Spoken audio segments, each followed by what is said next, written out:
In this video, let us learn how to divide the number 600 by 2 using the long division method. Consider the number 6. We know that 2 times 3 is 6. Subtract, we get 0. As 0 is less than 2, that is why we will bring down this number 0 here.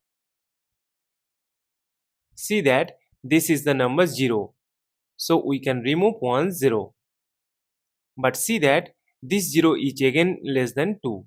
But as we have brought down this number 0 here, so we need to divide it. We know that 2 times 0 is 0. Subtract, we get a 0. But in this case, 0 is less than 2, so we need to bring down this 0 here. Again, see that this is the number 0, so remove 1 0 again. And we know that using the same way, 2 times 0 is 0.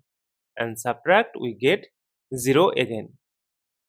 As we have no number to bring down here and got the number 0, so we will stop. Therefore, 600 divided by 2 is equal to 300. And this is our final answer. Thank you for watching. Please like, share and comment on the video. Also do subscribe the channel.